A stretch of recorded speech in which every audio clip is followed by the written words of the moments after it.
We have a God that cares about us so much that he doesn't just tell us what to do, he demonstrates to us how we should process the emotions that we have, that we should be slow to get angry. And the question that I need to ask you is, are you willing to change? Because that's the honest truth right there. That's the hard thing. Because most of you in here would say, I want change. But are you willing to admit that you might be the person that needs to change? Oh, come on. Because the reality of it is that we think there needs to be change, and I can tell you who needs to change. I can tell you everything that she needs to change. You know what I'm saying? Perhaps, though, you're the one that needs to change. Perhaps you need to do something different to get the different results. Are you willing to change? I hope you are. And maybe you aren't today. Maybe you're not ready for it today. But I hope just the words that we're speaking today will be enough for you to be able to just spark a thought inside of you so that when you're ready to change, you're ready to know the effort that it needs to change. We're going through my favorite verse in all the scripture when it has to do with relationships and it has to do with marriage, and it's James 1:19. And James 1:19 starts off with this: understand this. You got to understand it.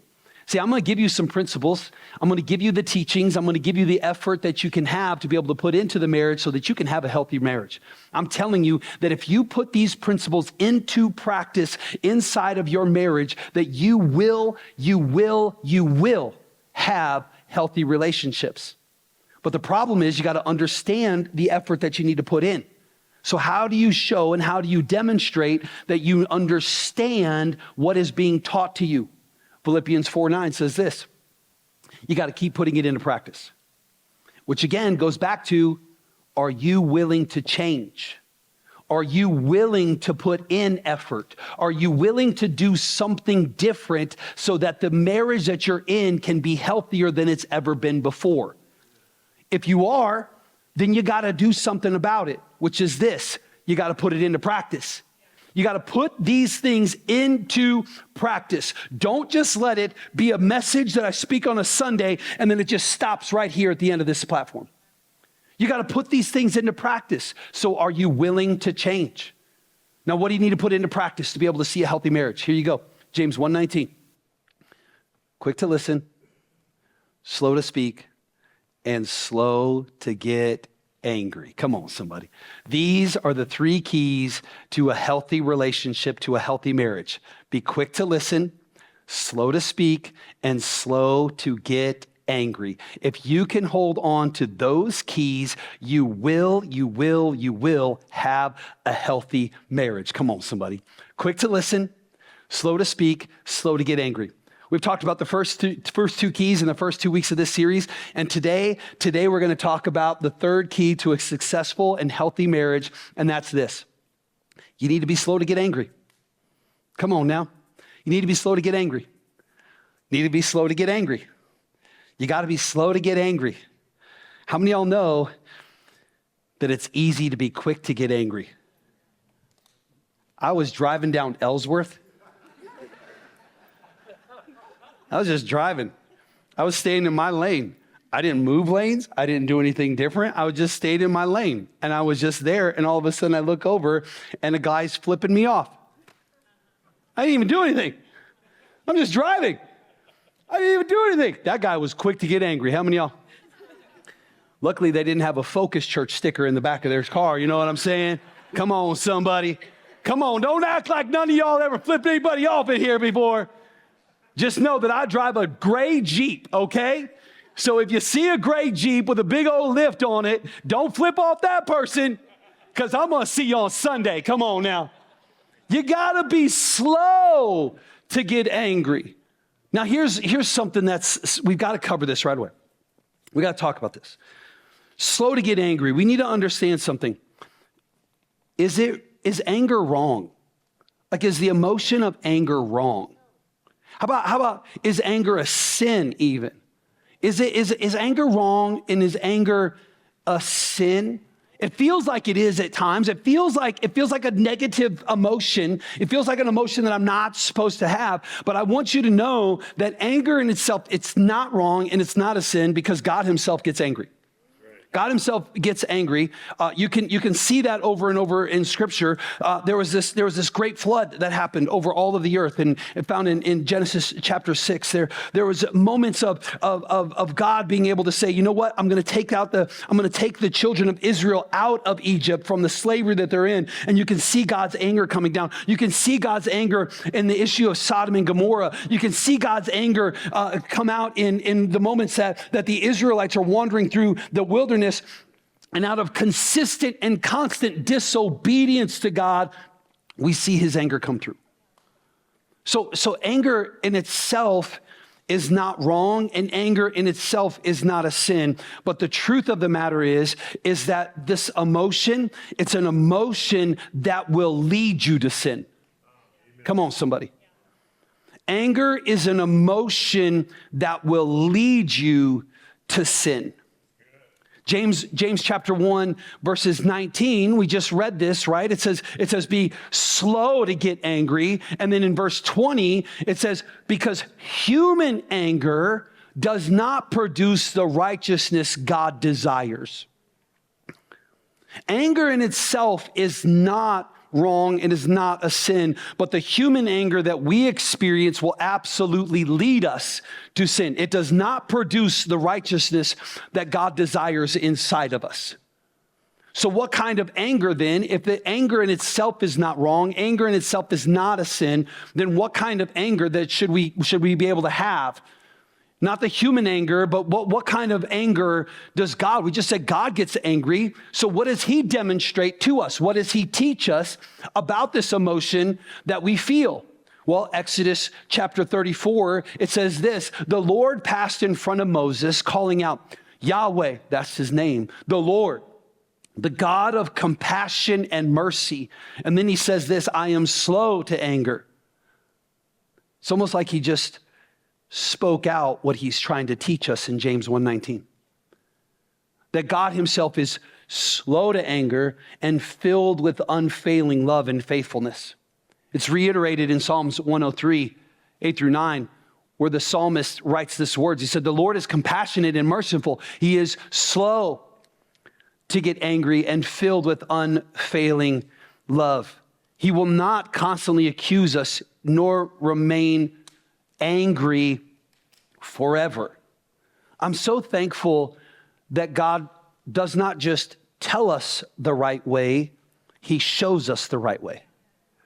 We have a God that cares about us so much that he doesn't just tell us what to do, he demonstrates to us how that we should process the emotions that we have. That we should be slow to get angry. Which in truth is, many of us are walking around in situations that leave us as almost a raw nerve, exposed. And that leads us not into slow to get angry, but quick to be angry. There's so many situations that we go through. In fact, that's what I want to ask and just cover this is why? Why are we quick to get angry? What are the things that we as humans and humanity that we experience that we're living ways that do not produce the righteousness that God wants for us? Instead of being slow to get angry, we are quick to be angry. Well, I can tell you in two basic words why we are quick to be angry. You ready for this? We all have unmet needs. We all have needs. How many of y'all know you need air? Just one person. Come on, Pastor Rod.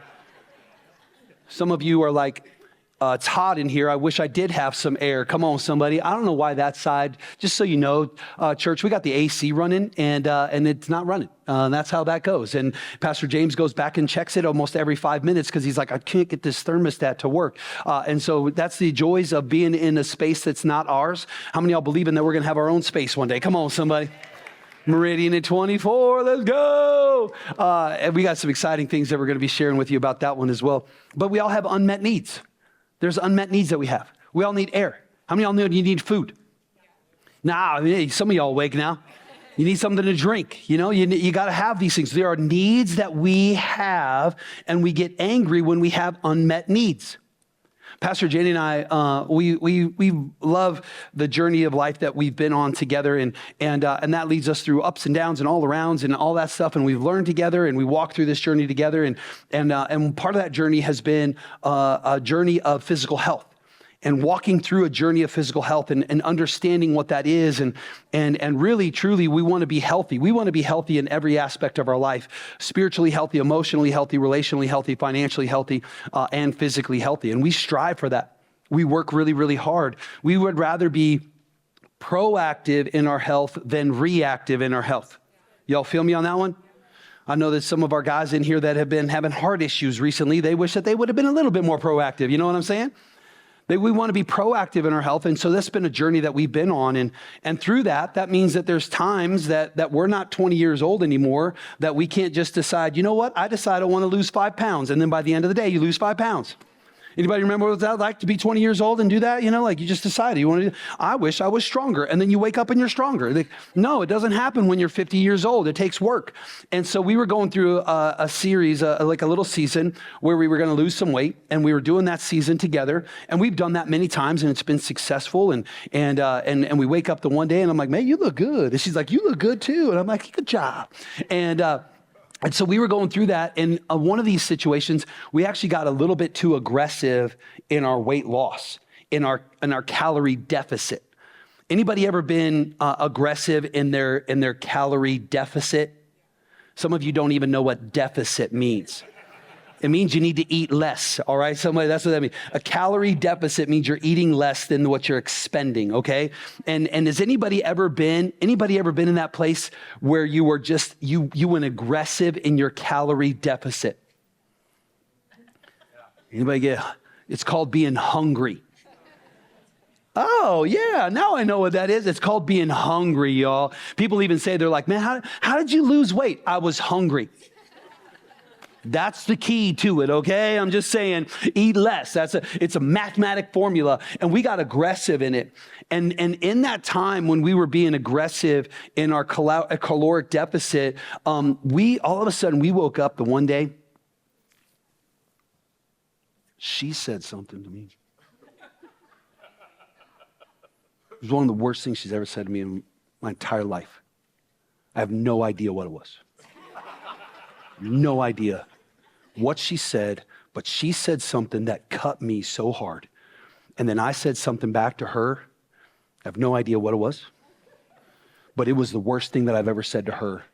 And it started this fight. It started this argument. It was just like, we blew up at each other. And we were just sitting there fighting. We were angry, and we were, and she had a meeting, so she had to leave. And I'm sitting there and I'm like, how dare she? And then I thought, how dare she do what? I don't even know what happened. I don't know what she said. I have no idea what day it is. I don't know where I am, what state this is. I have no idea what is going on. And so I just realized, I was like, there's something off. And I think I know what it is. And so I called up Pastor Jenny, and after she finally picked up the phone on the 5th time that I called her, she said, "What?" And I said, "Babe, I have no idea what just happened.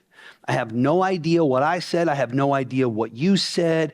I don't know what's going on." I said, "But what I do think is I think that we just need a cheeseburger."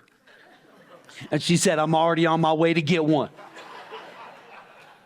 And I'm telling you, by the end of the night, I was like, "You're so beautiful.